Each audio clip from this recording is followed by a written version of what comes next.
Welcome, lovely listeners, to another episode of The Wisdom of Sex with me, your host, Dr. Heather Wisdom. It's been a busy few weeks for me pushing this podcast and getting more content together for you. I'm also in the process of setting up Patreon for those who want more content, early access, and ad-free episodes. So more to come on that later next year. I appreciate everyone who've been sending me questions, asking about me in the show, and asking some pretty intimate questions, so I thought I would do a Q&A at the end of each episode, where I'll answer your questions.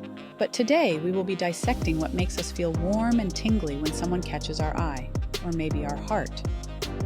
What is attraction, really? Well, attraction is a complex mix of biology, psychology, and a dash of social influence. It's why you might find yourself swooning over that cute stranger or feeling drawn to a friend who gets you on every level. So get cozy on the couch and let's talk.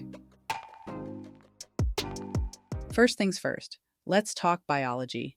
Behind every flutter of your heart or that tingle in your spine when you're around someone special, there's a cocktail of fascinating chemicals at work, shaping our feelings of attraction, connection, and desire.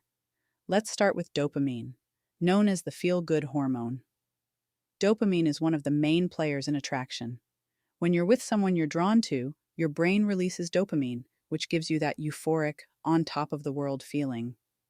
This rush can make everything about the person seem exciting and amazing, fueling the honeymoon phase feeling we often hear about. In fact, dopamine is the same chemical associated with rewards, which is why you feel compelled to seek out that person's company again and again. Then there's oxytocin, often called the love hormone, because of its crucial role in bonding. Oxytocin is released during physical closeness, like hugging, kissing, and of course, sex. This hormone actually deepens feelings of trust and connection, making us feel emotionally bonded. It's part of what helps long-term relationships feel safe and secure. Oxytocin promotes a feeling of calm and attachment that goes beyond the initial thrill of attraction. It's like nature's way of helping us maintain close, lasting connections. And let's not forget testosterone. Though often associated with men, testosterone plays a key role in increasing sexual desire for both men and women. It ramps up our interest in physical intimacy, and for many, it contributes to those flirty, bold feelings we get when we're drawn to someone. So whether it's a guy or a girl, testosterone gives that extra edge of excitement and attraction. But wait, there's more. Pheromones, those invisible chemical signals that we unconsciously release, might be playing a role in who we're attracted to as well. While the science on pheromones is still developing, research suggests that these chemical cues could influence attraction, especially when it comes to identifying genetically compatible partners. It's thought that pheromones may work with our sense of smell to subtly guide us toward people with genetic makeups that complement our own. Who knew that our noses might be picking up on cues about compatibility, even when we're not consciously aware of it? All right, let's take a bit of a detour here because this one's personal and something a lot of us can probably relate to. Why do some of us keep attracting people who aren't good for us? People who may even have toxic qualities or traits that we know just won't make us happy. Maybe we feel like we always attract the same type of person, even though we swear we're done with them. It turns out this pattern has more to do with our subconscious than our conscious choices. Here's the thing. When we first start dating, we often set out with clear intentions. We tell ourselves we're going to avoid people who have certain traits we disliked in our parents or caregivers. Maybe we want someone who's calm if we grew up around conflict, or we want an equal partner if we watched one parent take on all the responsibility. But here's where our subconscious plays a tricky role. While we think we're steering clear of people with those negative qualities, our subconscious actually steers us toward them as a way to heal from old wounds, often wounds we don't even realize we're carrying. And by wounds, I don't necessarily mean trauma or abuse. It can be much more subtle. Things like witnessing your parents argue constantly, seeing one parent take on all the household tasks while the other was disengaged, or feeling unseen as a child.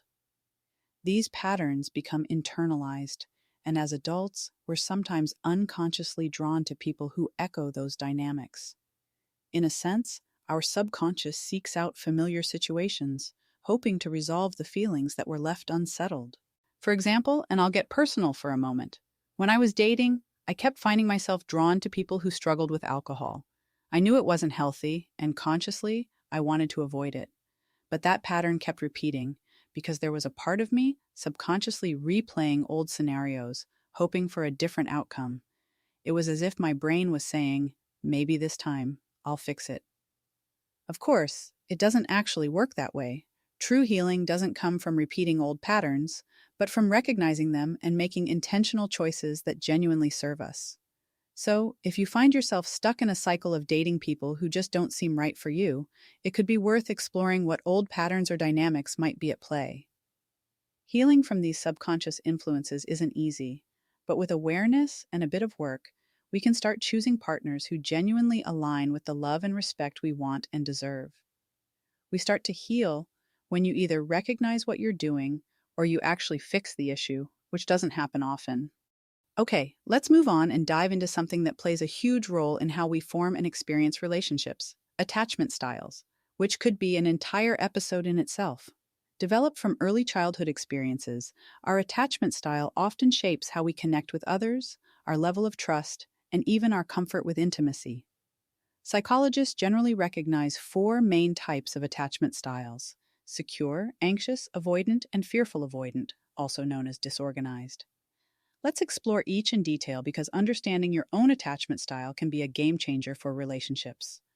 Starting with the secure attachment style, which is often seen as the most stable and healthy attachment type.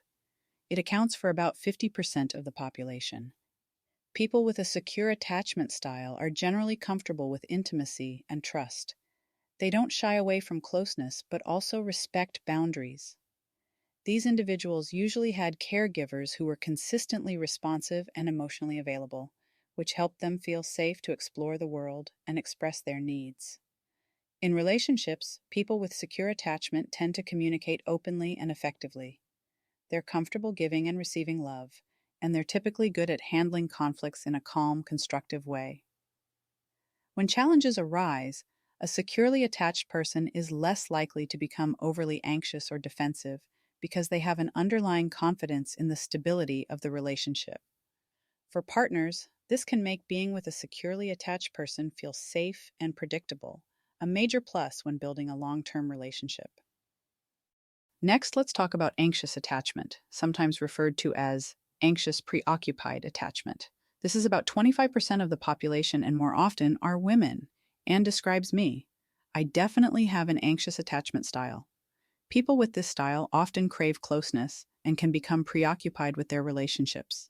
They may worry that their partner doesn't love them as much as they love their partner, or that they're going to be left or abandoned. This can lead to a constant need for reassurance and validation. Anxious attachment often develops in childhood if a caregiver was inconsistent. Sometimes they were attentive, and sometimes they weren't.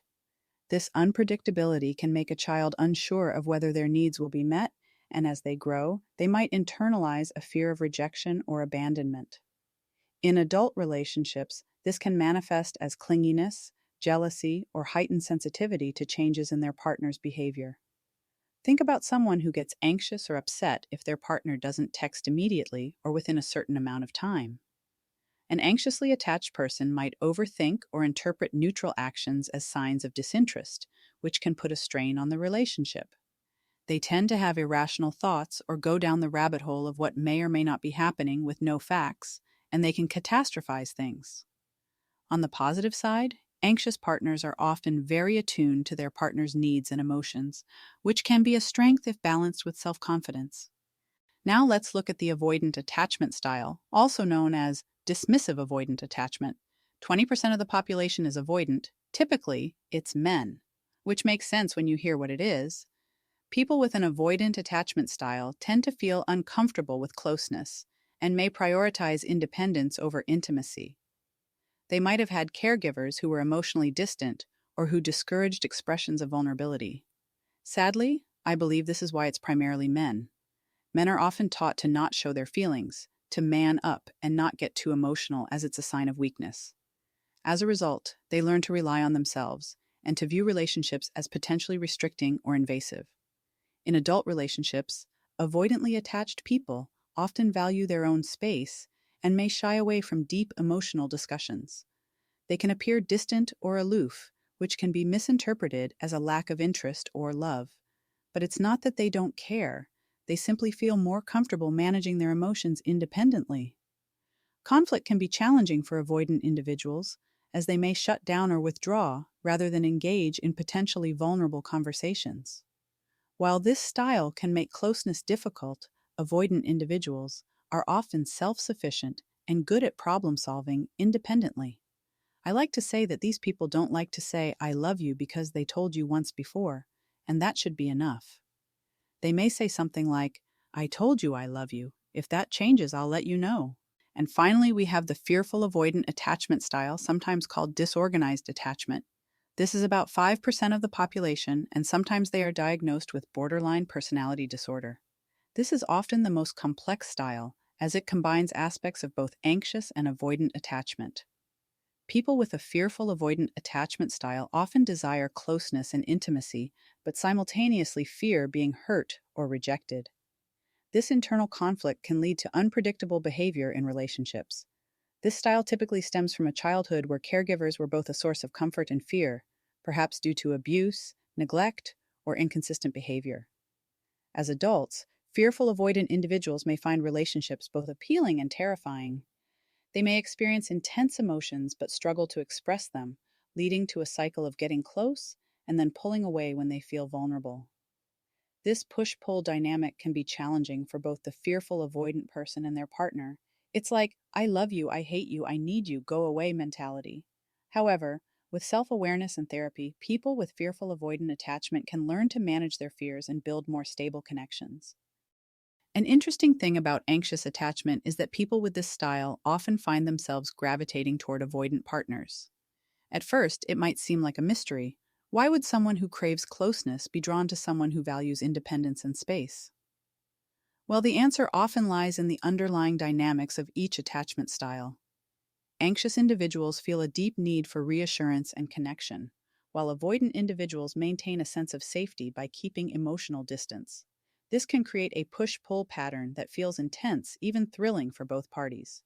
For the anxious partner, the avoidance distance might seem like a challenge to win them over, while for the avoidant partner, the anxious person's intensity can feel validating. But here's the encouraging part. Having differing attachment styles doesn't mean you can't have a good relationship. While it takes understanding and patience, an anxious and avoidant pair can work well together if both partners are aware of their tendencies and committed to healthy communication. The anxious partner may need to work on self-soothing and building internal security, finding ways to feel safe without constant reassurance.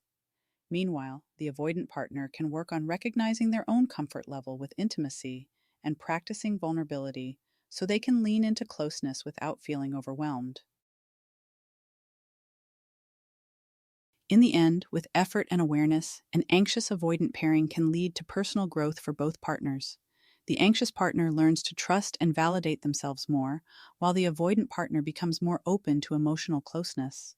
It's not an easy road, but with clear communication, empathy, and boundaries, people with anxious and avoidant attachment styles can absolutely build a healthy, supportive relationship.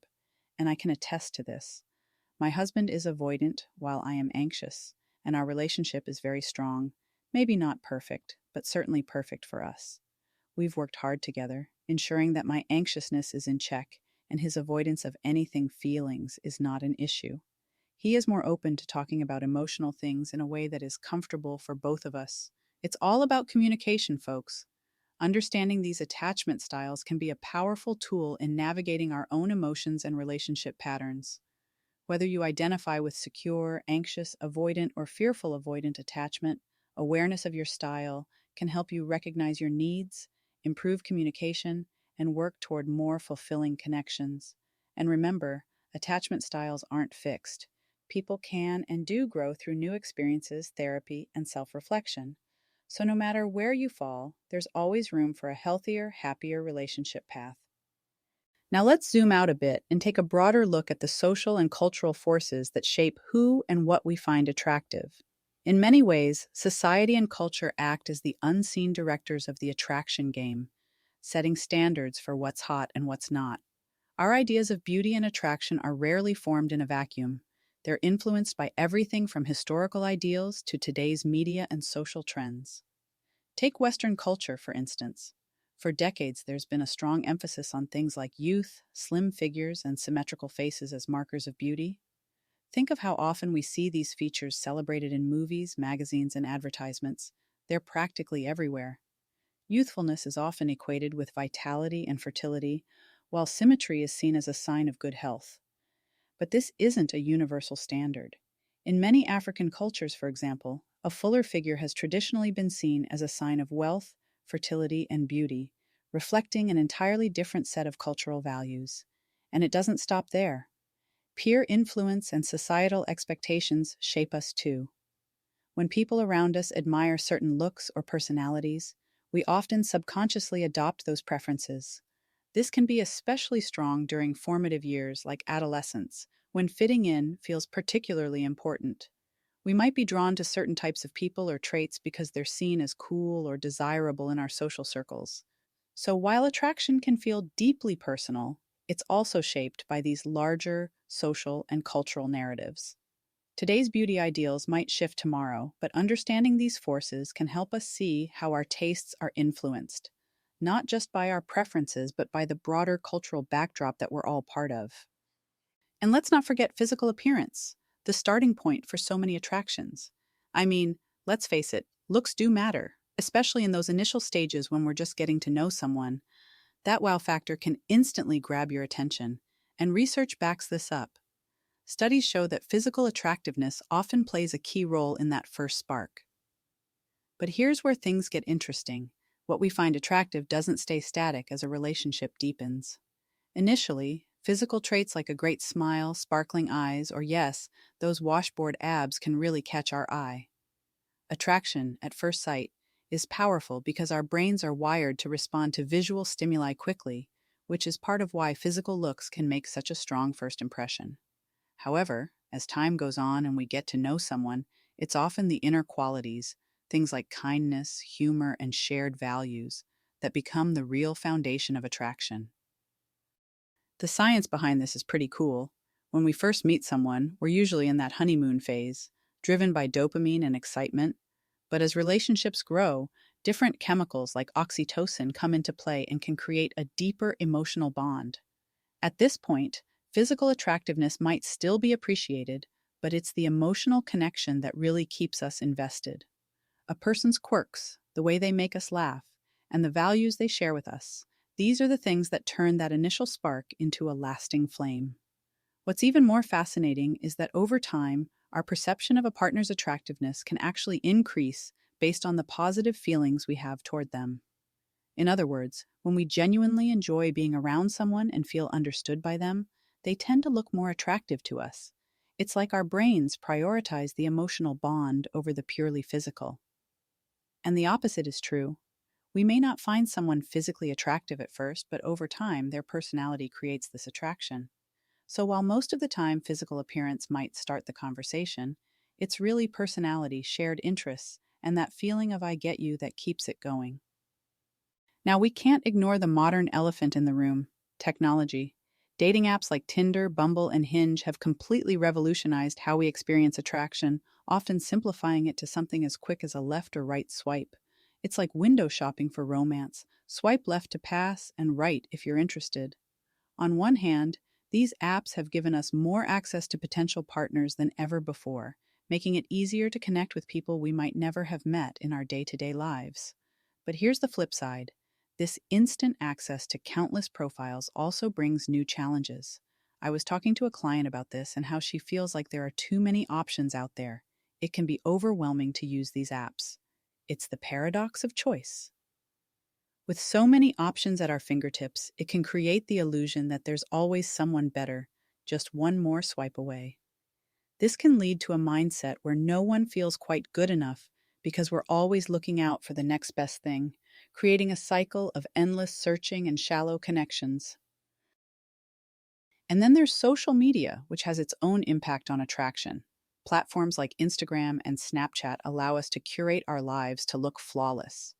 Those perfectly filtered selfies, travel photos, and carefully crafted captions can give us a warped sense of reality.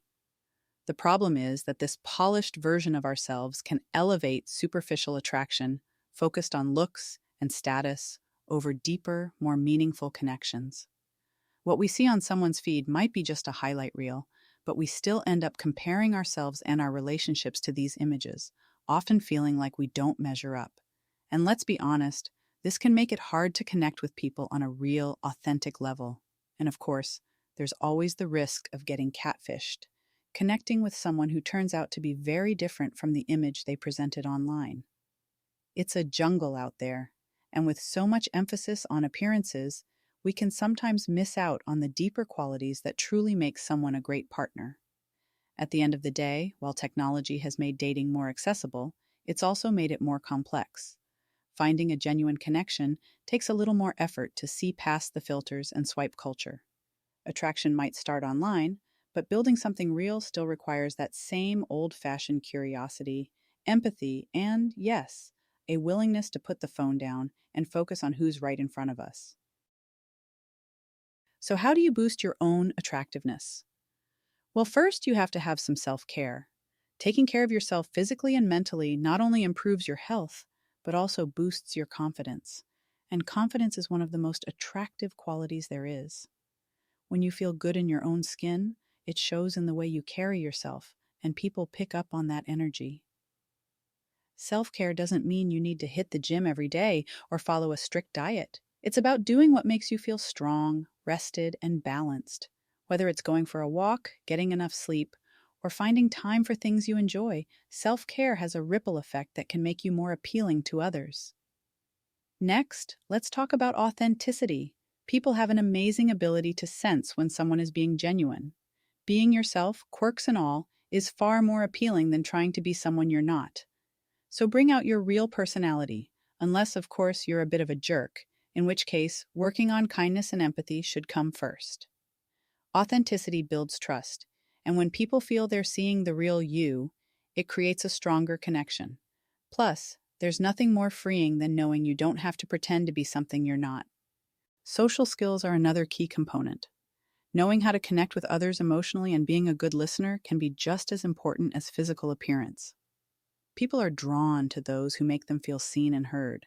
This doesn't mean you have to be the life of the party. It's about making the people around you feel valued and appreciated. Ask questions, show genuine curiosity, and focus on understanding where someone else is coming from. When you connect in a meaningful way, it makes you stand out and leaves a lasting impression.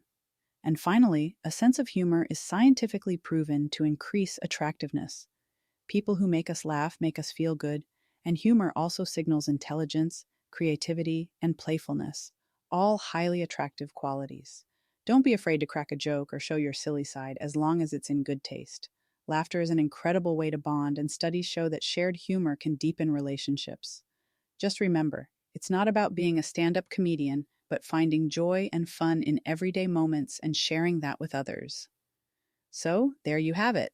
If you're looking to boost your attractiveness, focus on self-care, be authentic, build strong social skills, and let your sense of humor shine. It's not about fitting into any specific mold, but bringing out your best version. And remember, attraction isn't just about looks. It's about the energy you bring and the way you make others feel. All right, let's bust some myths about attraction and relationships. First up, love at first sight. Now, while this sounds wonderfully romantic, science suggests it's actually more like a lust at first sight. Sure, you might feel a powerful spark when you first meet someone, but that's usually driven by physical attraction and chemistry, not deep, genuine love. Real attraction often goes much deeper, growing through shared experiences, emotional connection, and mutual support. So while you might feel that instant pull, true love typically takes time to develop. Next, let's tackle the idea that opposites attract. While this notion makes for great movie plots, in real life, it's not usually the case. Research shows that we're more likely to be drawn to people who share our values, interests, and lifestyles. When we have similar outlooks on life, it's easier to understand each other, connect, and build a lasting relationship. Of course, differences can add excitement, but being polar opposites isn't necessary to keep things interesting. In fact, having a lot in common can provide a solid foundation that makes the relationship feel more natural and secure. So don't feel like you need to find your exact opposite to have a passionate, dynamic relationship. Sometimes, the best connections are with people who see the world in a similar way, with just enough differences to keep things fresh. And now let's look into the future. What's next in the fascinating world of attraction research?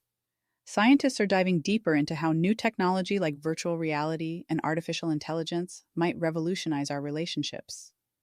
Imagine AI-driven matchmaking services that go way beyond today's dating app algorithms. Instead of just matching based on shared interests or location, future AI could analyze complex data on personality traits, communication styles, and even biological factors to create matches based on deep compatibility. It's like having a personal relationship expert backed by advanced data, helping you find someone who's not just a good match on paper, but truly aligns with you on a psychological level. Wild, right? Then there's the cutting-edge research into genetic markers and attraction, a whole new level of chemistry. Scientists are exploring how specific genes might influence who we're drawn to, taking the idea of pheromones into exciting new territory. Imagine one day using a DNA test to help find your ideal match, someone whose genetic makeup complements your own, potentially enhancing compatibility.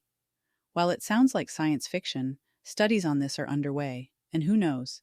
In the future, our perfect match might be revealed as much through science as through shared experiences. It's an exciting time, and with tech advancing rapidly, the future of attraction and relationships could look very different from what we know today. The science of love and attraction is evolving, and it's taking us in directions we're only beginning to imagine. Well, our time is up for today's episode of The Wisdom of Sex. I hope you learned a little, laughed a little, and maybe even had a few aha moments about why you're drawn to certain people. If you liked today's episode, don't forget to subscribe, leave a 5-star review, and share it with your friends. Until next time, keep your heart open, and maybe your pheromones on point, and stay wise. See you soon, folks.